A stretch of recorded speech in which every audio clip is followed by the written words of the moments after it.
This is a walkthrough of rendering the moon's faces in Blender. Let's get started. I'm using Blender 2.8.3.5. Let's delete the default cube and add a sphere. And let's make this sphere a little smoother by upping the segments to 64, and we'll double the rings to 32. Even though technically the moon isn't a sphere, we'll shade it smooth as well. And then we'll add an image texture that you can download off the NASA website. I'll leave a link in the description below. And with that texture, we'll be able to see a much more realistic moon in our demonstration. See the moon here, we're wrapped in that texture. Now, the moon is about 1/4 the size of the Earth, so we'll move the moon out of the way for a second to introduce the Earth. We will need the Earth to block the sunlight to help with the moon phases as we see it on the planet. So we'll edit the Earth, we'll make sure we have that same resolution as the moon and shade it smooth, and then we'll scale it up to be about 4 times the size of our moon body here. And then just as a stand-in, even though it's not that important either, we'll make the Earth represent itself with a simple texture as well, which I'll leave a link to in the description. And then we'll be able to start rotating.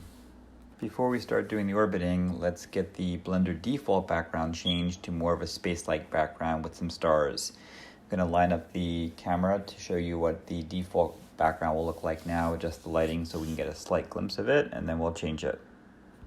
This is what our Earth and Moon look like now with the default Blender background. We want to change that to a dark black background with stars shining out of it. I'll leave a link in the description to the technique I used with a nodes approach with a noise texture and color ramp to accomplish this. I found for the particular stars that I'd like to see a scale of 400, which controls the size and amount of stars, worked well, and a detail of 4 for the variation in shape worked well. And then for the color ramp, values of 0.727 and 0.823 worked for how the stars will appear in the final rendering. Once that's in place, we can do a quick render to see if we have the background we desire, and that looks great. Now we need to work on moving the moon back and putting the sun in place. Given the size of the Earth and the moon in this model, pushing the moon out about 239 meters would be roughly where we would expect to see it in relation to the size that we have the Earth and the moon in now. So it's going to be sitting out there and it will orbit at that distance, even though it technically isn't always a circle. It is going to be for this particular demonstration. We want to get a new light source in place here to properly light up the moon as it goes around the Earth.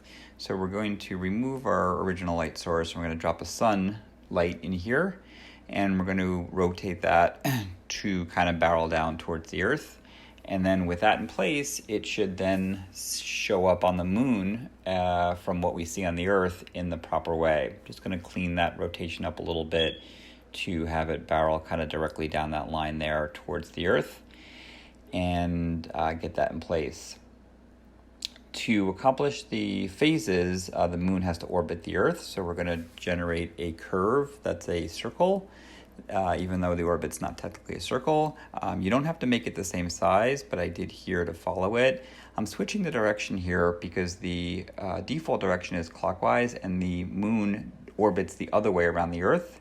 Once that switch is in place, I'm going to parent the moon to follow that path of the circle by clicking on the moon and then shift clicking on the curve and follow the path there for the parent.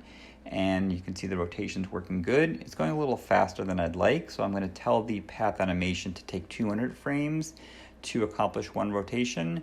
In the final render, I did up that to 400 to make it a little smoother, and there you see it's rotating.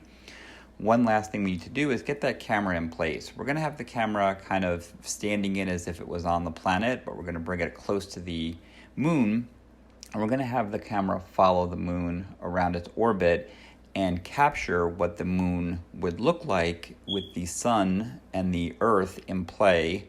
And hopefully what we'll see is the phases of the moon as the moon orbits around the Earth. I don't have the Earth orbiting around the sun here, but I don't think that's too important for the particular demonstration that we're looking at, which is just to track the phases of the moon.